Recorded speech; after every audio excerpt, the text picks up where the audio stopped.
നമ്മുടെ നിഫ്റ്റിയുടെ ചെറിയ ലെൻസസ് ആണ്. ഞാൻ കുറച്ച് ബിസിയാണ്, പിന്നെ നോമ്പായി. സോ അതുകൊണ്ട് ആ ഒരു തിരക്കിൽ കൂടിയാണ് ഈ മന്ത് ഞാൻ കുറച്ച് ബിസി ആയിരിക്കും. എല്ലാവർക്കും ഹാപ്പി റംദാൻ കൂടി. Advance wishes. ഫസ്റ്റ് നമുക്ക് പറയാനുള്ളത് നിഫ്റ്റി അനാലിസിസ് ഫാസ്റ്റ് കിടക്കാം. നിഫ്റ്റിയിൽ ഇത്ര റെസിസ്റ്റൻസ് ഞാൻ ഷെയർ ചെയ്തായിരുന്നു ലാസ്റ്റ് വീഡിയോയിൽ.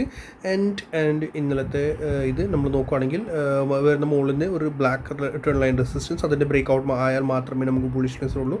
പ്രൈസ് ഇപ്പോൾ എന്ത് ചെയ്തു, എക്സാക്ട്ലി വന്ന് ഇവിടെ റെസിസ്റ്റൻസ് എടുത്തുകൊണ്ടിരിക്കുകയാണ്. ഓക്കെ, പിന്നെ എനിക്ക് പറയാനുള്ളത്, ഇനി നമുക്ക് ഫാസ്റ്റ് ഇപ്പോൾ നിങ്ങൾക്കൊരു സംശയമൊക്കെ ഉണ്ടാവുമല്ലോ, പ്രൈസ് എന്താ ഇങ്ങനത്തെ ഒരു മൂവ്മെൻറ്റിലാണ്, ഒരു ഡിഫറെൻറ്റ് ടൈപ്പ് ഒരു മൂവ്മെൻറ്റിലാണ്, റൈറ്റ്? സോ ഇപ്പോൾ ഞാൻ ഇത് റീഡ് ചെയ്യുന്നത് എങ്ങനെയാണ്, ഇത് കണ്ടോ, അത് 1 2 3 ABC ആയിട്ട് ABC ആൻഡ് 2 അറ്റ് ഫുൾ 3 ആയിട്ടാണ് എനിക്ക് ഇന്ന് തോന്നിയത്. ഇന്ന് ഫുള്ള് ഈ ഒരു പ്രൈസ് നമ്മൾ നോക്കുകയാണെങ്കിൽ ചാനലിലായിരുന്നു. ഇനി ഞാൻ കമൻറ്റ് സെക്ഷനിൽ കമൻറ്റ് ചെയ്തു, പിന്നെ 2-3 പേരുടെ അടുത്ത് ചോദിച്ചായിരുന്നു, ഞാനത് പറയുകയും ചെയ്തു. ഇത് പ്രൈസ് ഇങ്ങനത്തെ ഒരു ചാനലിലായിരുന്നു. ഞാൻ ഫുൾ ഡേ ഇന്ന് കമൻറ്റ് സെക്ഷനിലും ഞാൻ പറഞ്ഞായിരുന്നു ഇതിങ്ങനത്തെ ഒരു ചാനലായിരുന്നു പ്രൈസ്. കണ്ടോ? സോ ദാറ്റ് മീൻസ് പ്രൈസ് എന്തായിരുന്നു, ABC, okay, and then 1I, BI, and അത് 3 ആണ്. ഓക്കെ, സോ സിയുടെ ചാനലാണ് പ്രൈസ് ഇപ്പോൾ ഉള്ളത്. തേർഡിൻ്റെ ചാനൽ പറയാം. ഓക്കെ, സോ നമുക്ക് ശ്രദ്ധിക്കാനുള്ളത് എന്താണ്, പ്രൈസ് ഇനി ഇതിൻ്റെ ബ്രേക്ക് ഡൗൺ ആണ് നാളെ. എന്താണ് ഈ ചാനലിൻ്റെ ബ്രേക്ക് ഡൗൺ ആണ് വരുന്നത്, ഓർ ബ്രേക്ക് ഔട്ടാണ് വരുന്നത്.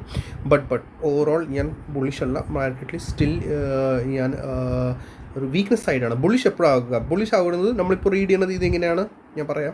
മുകളിൽ എന്ന് പറയുന്നത് ഫുൾ A, ഇവിടെ വരെ A, ഇത് B യുടെ ബൗൺസ്, and C, റൈറ്റ്? ശ്രദ്ധിക്കുക, ഇങ്ങനെയാണ് ABC. ഓക്കെ, ഇന്ന് വീഡിയോ ഷോർട്ടാണ്. സോ ഇന്നലത്തെ വീഡിയോ കാണുമെങ്കിൽ പ്രോപ്പർലി അറിയാൻ പറ്റും എന്താണ് നമ്മൾ ഉദ്ദേശിക്കുന്നത്. സോ ABCയുടെ B. ഓക്കെ, സോ Bയുടെ ഈ ഹൈ ബ്രേക്ക് ചെയ്താൽ, എപ്പോഴും ശ്രദ്ധിക്കാം, മാർക്കറ്റ് സ്ട്രക്ചറിൽ Bയുടെ ഹൈ ബ്രേക്ക് ചെയ്താൽ മാത്രമേ സ്ട്രക്ചർ ബുള്ളിഷിലേക്ക് മാറുകയുള്ളൂ. ഇതാണ് അത് ഒരു ഹൈ 26,012 ആ ഓവർ നമ്പർ കൂടിയാണ്. ഓക്കെ, സോ അതിൻ്റെ അഭാവം മാത്രമേ ഞാൻ ബുള്ളിഷ് ഉള്ളൂ, അല്ലെങ്കിൽ ഞാൻ ബുള്ളിഷ് അല്ല. പിന്നെ റെസിസ്റ്റൻസ് നമുക്ക് വേഗം നോക്കാം. സോ ഇത് മേ ബി ഇത് ABCയുടെ Cയുടെ 1 ഇത് കംപ്ലീറ്റ് ആയി 2 ബൗൺസ് ആണ് may be. So fake break out ആവാം. ബട്ട് പ്രൈസ് സസ്റ്റെയിൻ ആവുകയാണെങ്കിൽ സ്മോൾ ടൈം ഫ്രെയിമിൽ ഇതിൻ്റെ അബവ്, ദാറ്റ് മീൻസ് 81.20 കണ്ട 61.80% പെർഫെക്റ്റ്ലി റെസിസ്റ്റൻസ് എടുക്കുന്നുണ്ട് ഇവിടെ. ഓക്കെ, സോ മേ ബി ഇതിൻ്റെ ബ്രേക്ക് ഔട്ട് തരികയാണെങ്കിൽ മാക്സിമം 890. ഓക്കെ, ഇതിൻ്റെ അബവ് പ്രൈസ് സസ്റ്റെയിൻ ആവുമ്പോൾ മാത്രമേ ബിഗർ ടൈം ഫ്രെയിമിൽ ഞാൻ ബുള്ളിഷ് ഉള്ളൂ. ഏതാ മനസ്സിലായോ? 890 ഇതിൻ്റെ അബവ്. ഇത് ഇൻട്രാഡേ പർപ്പസിലാണ് ഞാൻ പറയുന്നത്. ഇൻട്രാഡേ പർപ്പസിൽ നമുക്ക് ദാറ്റ് മീൻസ് സ്മോൾ ടൈം ഫ്രെയിമിൽ ഇതിൻ്റെ അബവ് പ്രൈസ് സസ്റ്റെയിൻ അല്ലെങ്കിൽ നമുക്ക് ബുള്ളിഷ്നെസ് നോക്കാം. ഓവറോൾ ബിഗർ ടൈം ഫ്രെയിമിൽ 26,000 അബവ് മാത്രമേ പ്രൈസ് സസ്റ്റെയിൻ ആവും, മാത്രമേ നമുക്ക് ബുള്ളിഷിലേക്ക് നോക്കാനുള്ളൂ. അല്ലെങ്കിൽ പ്രൈസ് റെസിസ്റ്റൻസ് എടുത്തിട്ട് മേ ബി ഇവിടുന്ന് അല്ലെങ്കിൽ ഇവിടുന്ന് റെസിസ്റ്റൻസ് പിന്നെ താഴേക്ക് വരാനുള്ള ചാൻസസ് ഉണ്ടാകും. സ്മോൾ ടൈം ഫ്രെയിമിൽ സ്റ്റിൽ ബുള്ളിഷാണ്. കുഞ്ഞ് 5 മിനിറ്റ്സ് ടൈം ഫ്രെയിം ബുള്ളിഷാണ് ഈ ചാനലിൻ്റെ അകത്താണെങ്കിൽ. ഓക്കെ,